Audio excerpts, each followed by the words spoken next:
Assalamualaikum warahmatullahi wabarakatuh. Halo sahabat sharing on me. Hari ini kita akan membahas materi TIU tentang penalaran logis, silogisme. Semoga bermanfaat. Baik, kita mulai soal yang pertama. Jika air tidak tercemar, maka penduduk mandi. Jika penduduk mandi, maka harga sabun meningkat. Kesimpulannya adalah A. Jika air tidak tercemar, maka harga selain sabun meningkat. B. Jika air tercemar, maka harga sabun tidak meningkat. C. Jika air tidak tercemar, maka bukan harga sabun yang meningkat. D. Jika air tidak tercemar, maka harga sabun meningkat. E. Jika air tercemar, maka harga sabun meningkat. Baik, kita bahas ya satu persatu. Premis pertama adalah jika air tidak tercemar, maka penduduk mandi.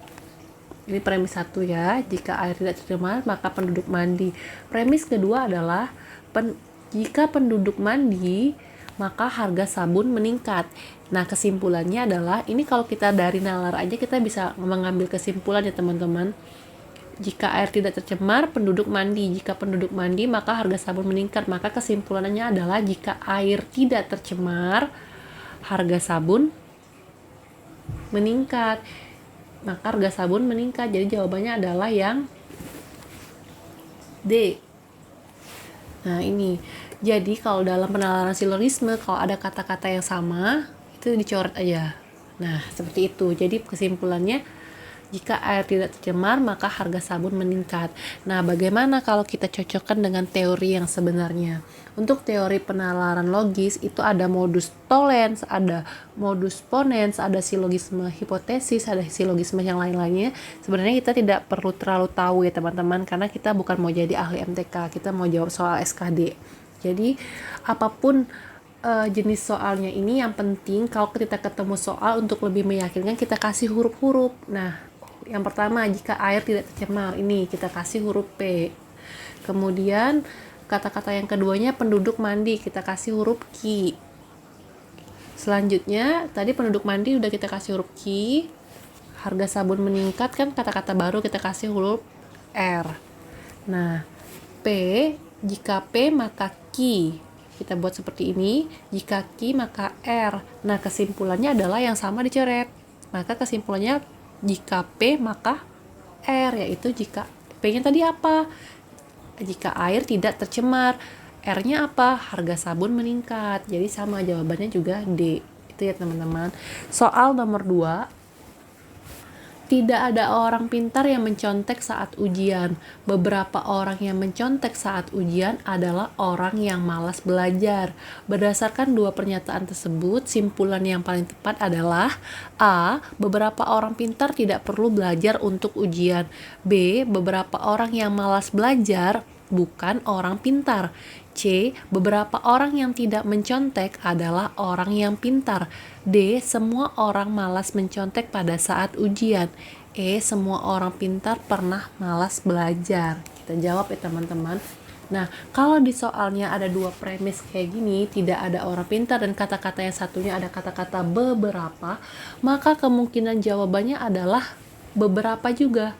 Jadi option D sama E ini kemungkinan adalah salah.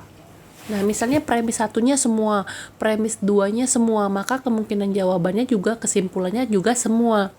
Atau kalau premis pertamanya semua, premis keduanya sebagian, maka kemungkinan jawabannya adalah yang dimulai dengan kata-kata sebagian.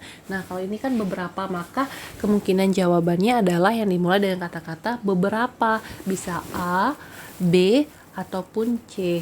Nah, kalau secara nalar, kita baca beberapa orang pintar tidak perlu belajar untuk ujian, tidak nyambung dengan konteks ceritanya ya teman-teman.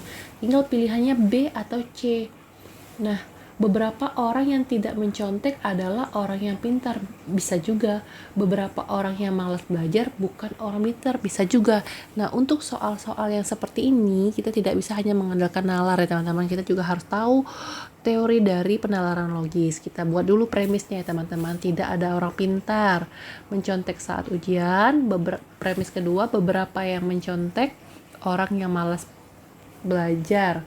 Nah, kita buat seperti tadi huruf-huruf teman-teman. P, kemudian Q, kemudian tadi kan sama menyontek ki lagi, kemudian R.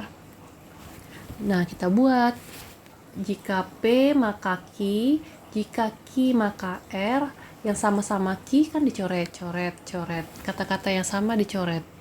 Maka jawabannya adalah tidak ada orang pintar yang malas belajar. Nah, yang benar adalah ini, yang B. Beberapa orang yang malas belajar bukan orang pintar. Tadi kan kesimpulannya adalah tidak ada orang pintar yang malas belajar.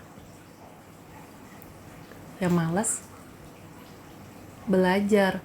Berarti kalau ada beberapa orang yang malas belajar itu berarti bukan orang pintar. Kenapa bukan C? Beberapa orang yang tidak mencontek, karena yang kata-kata mencontek sudah kita coret. Berarti jawaban yang benar adalah B. Kemudian soal nomor 3. Jika kinerja perbankan syariah menurun, pertumbuhan ekonomi syariah juga menurun. Jika bank syariah tidak melakukan promosi kepada masyarakat, pangsa pasar bank syariah akan menurun. Kemudian statement terakhir adalah saat ini pertumbuhan ekonomi syariah meningkat atau pangsa pasar bank syariah mengalami peningkatan. Simpulan yang tepat adalah, kita bahas ya teman-teman.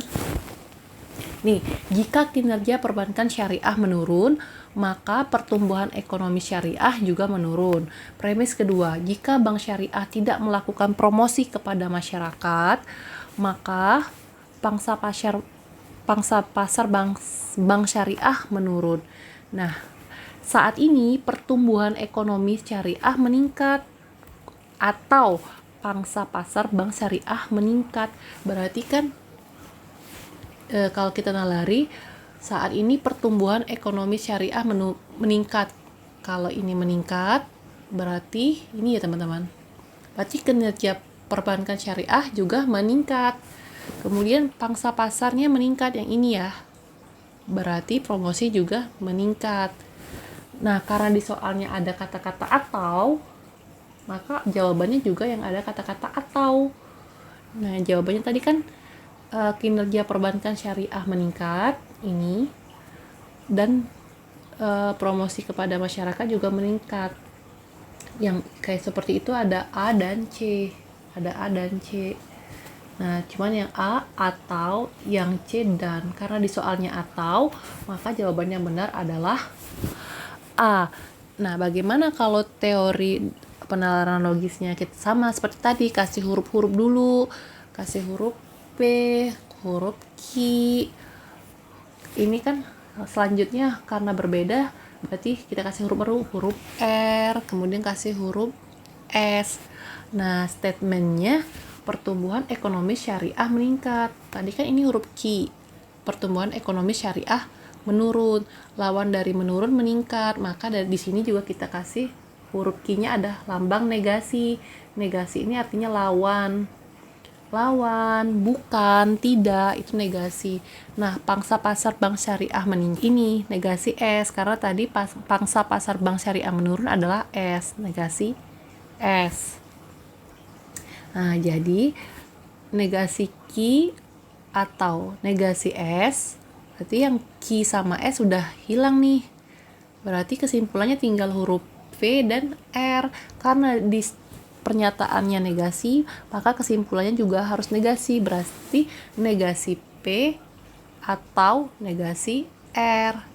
Nah, negasi P kan jika kinerja perbankan syariah menurun itu P, berarti lawannya kinerja perbankan meningkat. Sama kayak seperti negasi R, tidak melakukan promosi, berarti lawannya adalah melakukan promosi. Ya, seperti ini adalah lambang atau ya teman-teman.